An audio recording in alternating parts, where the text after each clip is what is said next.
अस्सलाम वालेकुम प्यारी यूट्यूब फैमिली, कैसे हैं आप सब। उम्मीद के साथ कि आप सब ठीक होंगे। मैं आप सबकी बहुत ज़्यादा शुक्रगुज़ार हूँ कि आप लोग जो हैं वो मेरी वीडियोस को बड़े शौक़ से देखते हैं और कमेंट्स में जो है वो मुझे आप बहुत अच्छा रिस्पांस देते हैं। तो बहुत शुक्रिया।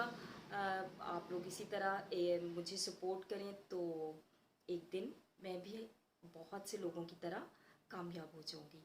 तो आज जो है, आज वो मैं अपना एक एक्सपीरियंस आप लोगों के साथ शेयर कर रही हूँ और काफ़ी जो है ये ज़रा इमोशनल सी शेयरिंग है। तो एक माँ, वैसे तो माँ बाप का ही बड़ा किरदार होता है, लेकिन चूंकि ये एक माँ की बात है और वैसे भी देखा गया है कि बाप मेहनत करते हैं, बाप अपने बच्चों को बहुत ज़्यादा मतलब माँ बाप मिलके ही सारा कुछ कर रहे होते हैं। लेकिन ये एक जो बात है वो एक माँ की है, क्योंकि माँ देखें बच्चे को जन्म देती है और 9 महीने तक वो अपने पेट में रखती है और फिर वो माँ जो होती है वो तकलीफ़ में भी अपने बच्चे को संभालती है। तो मेरी ड्यूटी थी इंटेंसिव केयर यूनिट में, जहाँ जिसे इंतहाई निगहदाश्त का वार्ड कहते हैं, और नाइट ड्यूटी थी। तो अभी ड्यूटी स्टार्ट ही हुई थी तो मेडिकल स्पेशलिस्ट की कॉल आ गई कि एक पेशेंट आ रहा है और पेशेंट जो है वो बहुत सीरियस है। तो जब फिर ऐसी कॉल आती है तो सारा जो वार्ड का अमला होता है वो अलर्ट हो जाता है, क्योंकि ज़ाहिर है इमरजेंसी को रिसीव करना होता है। तो इसी तरह से जो जीडीएमओ डॉक्टर थे और बाकी मैं सीनियर थी, बाकी जो जितने भी जूनियर स्टाफ था, सब हम लोग जो है पेशेंट रिसीव करने लग गए। तो स्ट्रेचर पर ही ओपीडी से पेशेंट आया। स्ट्रेचर पर पेशेंट नज़र भी नहीं आ रही थी, इतनी वो हड्डियों का ढांचा थी बेचारी, कमज़ोर लागर, और ऐसा लग रहा था कि सिर्फ चादर ही पड़ी हुई है, वो पेशेंट उसमें नज़र नहीं आ रही थी। बहरहाल हमने जल्दी जल्दी पेशेंट को रिसीव किया और जब स्ट्रेचर पे ही था पेशेंट, तो मेरी जो निगाह थी उसकी सांस की तरफ थी कि क्या ये सांस ले भी रही है कि नहीं। और इतनी तकलीफ़ और इतनी अजियत के साथ भी उसकी एक छोटी सी बच्ची, शायद बच्ची 2 या ढाई महीने की थी, वो अपनी माँ का फीड ले रही थी, मदर फीड ले रही थी। और बेचारे बहुत ही वो गरीब और किसी बहुत ही छोटे से गांव से वो लोग आए थे, और उसके बुज़ुर्ग माँ बाप साथ थे, साथ में उसके बुज़ुर्ग सास ससुर भी थे, और उसका मियाँ एक फ़ौजी था जो कि अपनी ड्यूटी सर अंजाम दे रहा था, वो साथ नहीं था।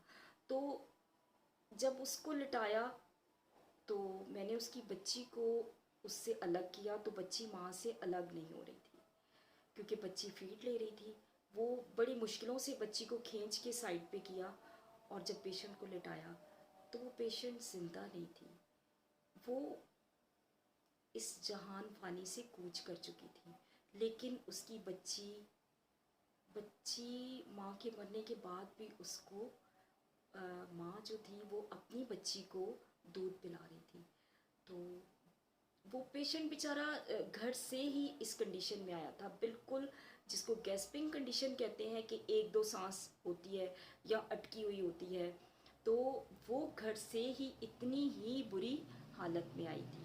तो इतने में सब पहुंच गए और उसका सीपीआर इतना वो मैसिव केस था, और उसकी जो बीमारी थी वो इतनी ख़तरनाक फैल चुकी थी कि उस बेचारी को जो है वो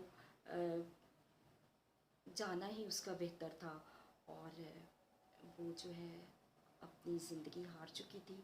तो ऐसे ही मुझे कि माँ बाप जो हैं वो कितनी कुर्बानियाँ देते हैं। और ये लेडी जो है वो देखें कि उसकी सांस निकल चुकी थी, लेकिन उसकी बच्ची उसका फीड ले रही थी। तो ये एक बात मुझे कभी नहीं भूलती कि माँ तो ये भी करती है कि अपनी जान की आखिरी सांस तक जो है वो अपने बच्चों को देख रही होती है। तो काफ़ी इमोशनल सी ये शेयरिंग थी, और ये मेरा एक बड़ा ही तल्ख सा तजर्बा था। तो मैंने कहा चलें आप लोगों के साथ शेयर करती हूँ। तो एक दूसरे का ख्याल रखा करें। माँ बाप बड़ी कीमती चीज़ होते हैं, और वो तो बेचारी मासूम सी बच्ची, उसे तो ये भी नहीं पता था कि मैं अपनी माँ का दूध पी रही हूँ और मेरी माँ दुनिया से जा चुकी है। तो बस ऐसे दुनिया है, और ये दुनिया फ़ानी है, जाना है, सबने जाना है। तो बहुत ख्याल रखें एक दूसरे का, एक दूसरे की केयर किया करें। बहुत शुक्रिया, अपना बहुत सा ख्याल रखिएगा। अल्लाह हाफ़िज़।